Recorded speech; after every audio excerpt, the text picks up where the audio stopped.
Hi, everybody in HDEC 100. It's Patricia, and it is Friday afternoon. For those of you who have been marking papers on Friday afternoon, you'll say, oh my gosh, she's wearing the same outfit. Yes, my Friday afternoon outfit. It's been a fun week. Here in our community, we host an international choral festival. We have over 500 people here, including conductors, judges, accompanists, and choirs from around the world. We have choirs from Taiwan, Costa Rica. We have choirs from New York, from Seattle, from other places in the States, from Canada, Toronto, Montreal. We have choirs from Slovenia. We have choirs from, I'm running out of places where else we have choirs from. But anyways, we have choirs from around the world who come and participate and compete in an international choral festival. So when a small community does something like this and hosts it, we have people coming out of our ears, literally. We are doing hosting and ensuring everybody has a place to sleep. This week, part of my volunteer duties were working in the kitchen. So I was kitchen help this week, mostly doing dishes, cutting up fruits and vegetables. I was volunteering from 7 to 11-ish most mornings, just to keep the flow going. But that's come to an end on this Saturday night. So my week has been busy. As I mentioned last week, that I have added another course for July and August. Actually, in reality, it is 4 courses, but we've put everybody into one seminar. So I'm only holding one class once a week, but there are 4 different practicum seminars that people are working on. So they're all working on infant toddlers, inclusive care, practicum 2 and practicum 3 strategies. So my summer has gotten a little bit busier for us. Plus here at home, the zucchini never ends. Our garden is endlessly growing. Zucchini, zucchini, zucchini. I don't know how many more ways I can make zucchini, but we keep doing it.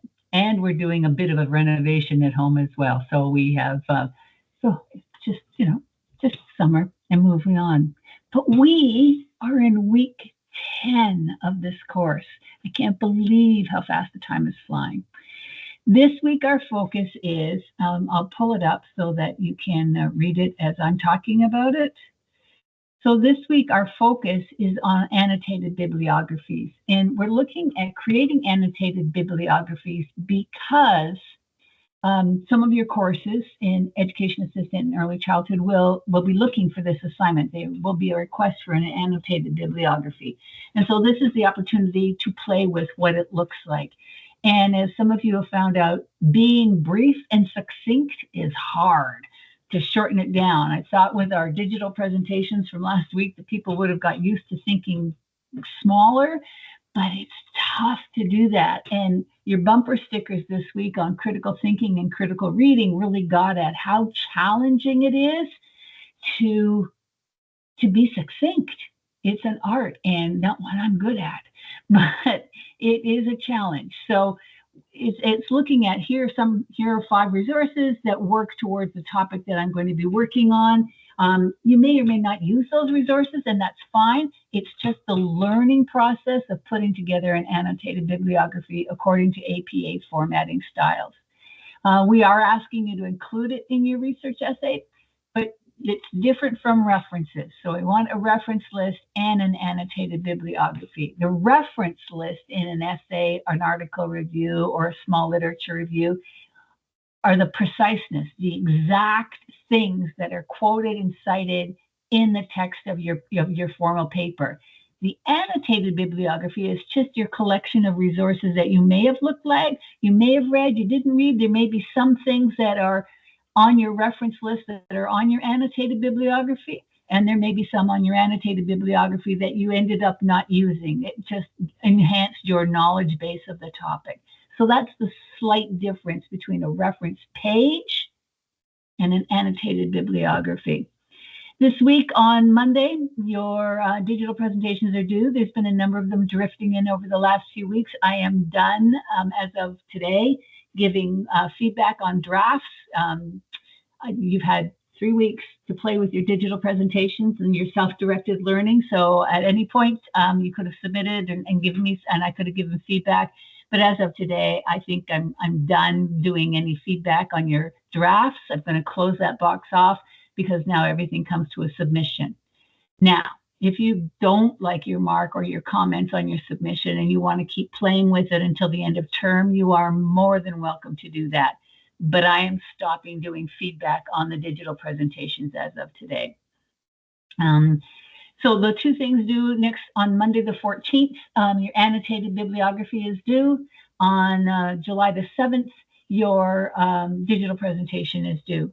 And the reflection. Go back and make sure you know what the reflection is asking you to talk about. It's not just about your content. It's about your design choices.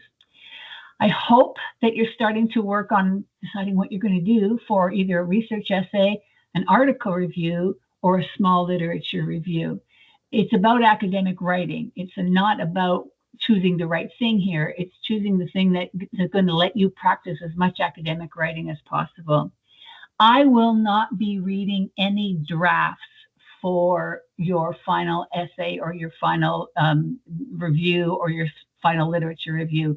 Those will go to right away so that you get used to using the right away system as your draft person, or your final document, your final edit piece.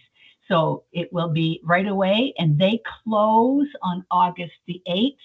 So if you want anything done by them, it should be well in before August 1st, I would say would be the earliest it should be in, the latest it should be in. I'm also hoping that you are taking a look at the course engagement rubric. It's been a long time since the beginning of the semester. Go back and review it. I know some of you are concerned that I'm not giving weekly marks for the discussion board. I never said I would. I invite you, I encourage you to be a part of the conversation, to enrich your knowledge by sharing with others and learning from others. We often reply to each other on the discussion board, and more information comes up and more clarification comes up, or more knowledge comes up than what we had talked about necessarily in the course. It's our classroom. So go back, take a look at what that assignment is all about, and try and understand why I am not putting in weekly discussion board marks. It's on you to be an active part of the class and you to decide how active you were in the class. So this is a chance for you to give yourself a grade. Is there anything else we need to talk about? No, I think we're good. I'll be online as much as I am as always for this class. You are my first group of people for this summer. So my allegiance is to you. The other group are my second group. And so I just have to divide my time between the two groups, which is not a problem. I think that's all I have for you this week. It is already week 10 in the course. We are so close to the end of the course. It's scary. Let me know what you need. Let me know what you're thinking. If you need help making a decision about a topic, I can help you make a decision really easy.